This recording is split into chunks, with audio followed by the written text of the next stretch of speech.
안녕하세요. 볼만상 기자들입니다. 이적 시장 중간 점검 벌써 네 번째 시간입니다. 이번에는 올겨울 전북과 함께 가장 주목을 받고 있는 팀이죠. 창단 첫 아시아 챔피언스 리그에 나서는 인천 유나이티드의 겨울 이적 시장 한번 살펴보도록 하겠습니다. 인천도 분주했던 겨울 이적 시장이 사실상 마무리 단계이기 때문에 이 한편으로 정리가 가능할 것 같습니다. 인천의 겨울 컨셉트 명확합니다. 외국인 선수입니다. 인천이 올 시즌 아시아 챔피언스리그 티켓을 거머쥐긴 했지만 시도민 구단 특성상 아주 많은 금액을 쓸 수 있는 상황은 아니거든요. 물론 인천 역시 수준급 국내 선수들을 지켜본 건 사실입니다. 박지수, 주민규 등이 물망에 올랐고요. 실제 협상까지 진행을 했지만 역시 몸값에서 이견이 좀 있었습니다. 그래서 외국인 선수의 퀄리티를 올리는데 초점을 맞춰서 겨울 이적 시장을 진행을 했죠. 인천은 델브리지와 시즌 중에 재계약을 했고 아길라르와는 결별을 택했기 때문에 3+1 기준으로 두 자리의 티오가 있었죠. 일찌감치 은포쿠 영입을 확정 지었습니다. 시즌 종료 전에 이미 영입이 결정된 상황이고요. 인천 팬들 뭐 다 아셨고 다들 쉬쉬하는 상황이었잖아요. 연봉이 다소 높기는 했지만 자유계약으로 풀리면서 이적료가 없었기 때문에 인천이 과감하게 질를 수 있었죠. K리그에 온 선수 중에도 네임드라고 봐야 될 것 같은데요. 토트넘 출신으로 스탕다르 리에주 벨기에 명문이죠. 칼리아리 키에보 베로나 이탈리아 클럽, 파나시나이코스 그리스 클럽 같은 유럽의 좋은 팀에서 뛰었던 특급 미드필더죠. 여기 또 중동 알 와흐다에서 뛴 적이 있는데 이때 이명주랑 함께 뛰었다고 해요. 그래서 이명주에게 야 어때 은포코 어때 물어봤더니 아주 좋은 선수라고 엄지를 시켜 올렸고요. 이명주 그러면서 영입이 확정이 됐습니다. 이명주의 확실한 짝꿍을 찾고 있었기 때문에 낙점을 받은 건데요. 이 선수가 사실 공격수 포지션에서 많이 뛰기는 했는데 이명주도 뭐 윙어라고 좀 기억을 했다고 해요. 그런데 본인은 8번 빡투빡이 내 전문 포지션이다라고 이야기를 했다고 합니다. 인천이 12월 제주에서 짧은 훈련을 시작했는데 기술적인 측면에서 아주 높은 점수를 받으면서 몸이 올라오면 큰 활약을 할 수 있을 것 같다는 내부 평가를 받았다고 합니다. 이명주 은포크 라인이면은 뭐 K리그에서 정상급이라고 할 수 있죠. 남은 한 자리를 두고 고민을 이어갔죠. 인천의 선택은 일단 기본적으로 K리그에서 검증된 공격수로 찾자가 이제 기본 기조였습니다. 그래서 염두에 뒀던 게 누구냐? 수원FC의 라스 그리고 경남의 티아고였습니다. 실제 조건도 맞춰보고 했었는데 이 두 선수 모두 이적료가 있는 선수라 쉽지가 않았었죠. 그러다 제루소로 방향을 선회했습니다.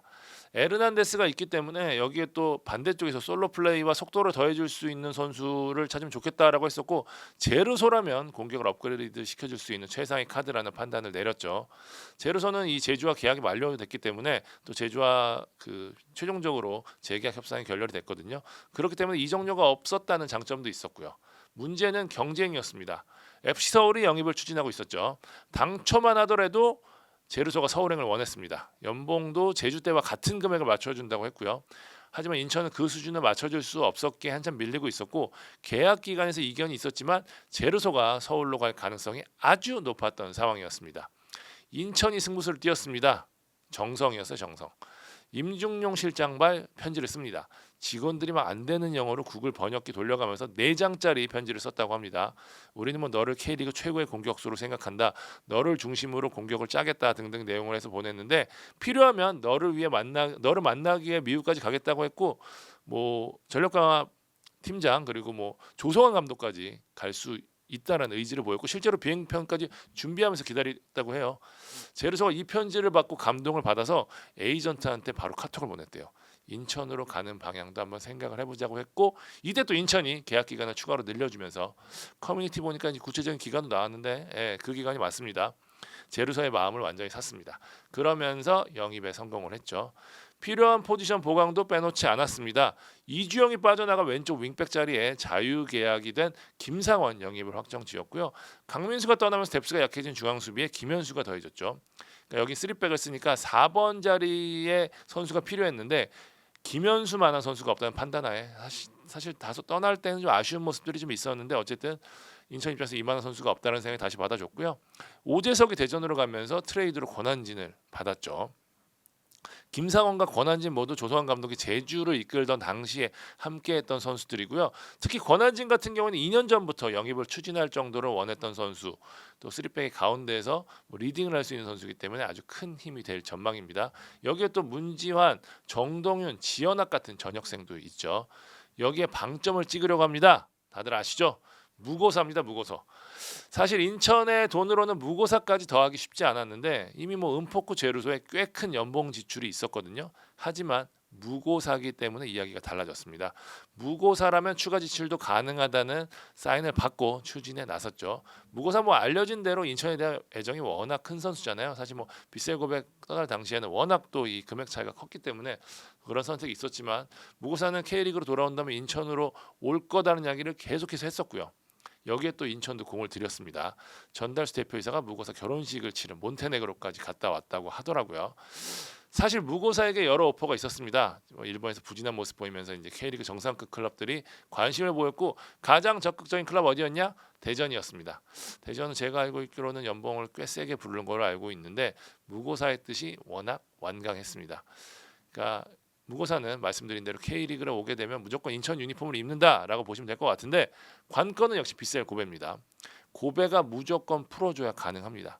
인천은 이적료는 쓸 수 없는 상황이에요. 연봉 자체도 지금 비싸고 하기 때문에 그러니까 고베가 놔줘야지 가능한 입장인데 고베 입장을 생각해 보면 이적료를 주고 데려온 선수인데 그것도 그 팀에 무상으로 보내준다? 사실 이거는 이 강화 부장 입장에서는 완벽하게 실패를 자인하는 꼴이고 또 이런 여러 가지 때문에 썩히면 썩혔지 안 보낼 수도 있는 상황이거든요, 사실. 그래서 인천은 고베의 선택만을 기다리고 있는 상황입니다. 뭐 부정도 낙관도 할 수 없는 상황인데 인천 쪽에서는 뭐 무고사가 올 가능성 한 70% 정도로 보고 있는 것 같더라고요. 고베가 싫다면 뭐 여름까지도 기다릴 수 있다라는 게 인천의 입장이고 뭐 여러 가지 옵션이 있겠죠. 임대 계약도 있을 수 있고 여러 가지 있는데 어쨌든 인천은 여름 겨울이 가기 전에 무고사를 품는다는 계획이고요. 뭐 굳이 오면 좋겠지만 아주 무리하지는 않겠다라는 생각을 기본적으로 갖고 있습니다. 일단 인천은 무고사를 끝으로 인천 이적 시장을 마감할 계획인데 지금 인천 같은 경우는 중앙 쪽에 지금 문제안까지 전역을 하면서 굉장히 선수가 많아졌잖아요. 뭐 측면에 제르소 왔으니까 김도혁 다시 중앙으로 가야 되겠고요. 뭐 여름 선수도 있고 그렇기 때문에 이 자리를 통한 뭐 트레이드라든지 뭐 그런 게 지금 뭐 할 수도 있다라는 계획을 갖고 있다라고 하더라고요. 그렇기 때문에 추가로 이 자리에 한두 명이 바뀔 수는 있을 전망이지만 기본 골자는 오늘 방송에서 말씀드린 정도가 인천의 겨울 이적 시장이 될 것 같습니다. 이것만으로도 충분히 다음 시즌 인천의 행보를 주목하기에는 충분해 보입니다. 네, 인천 이적 시장 중간 점검 마무리해봤습니다. 지금까지 벌만찬 기자들이었습니다. 감사합니다.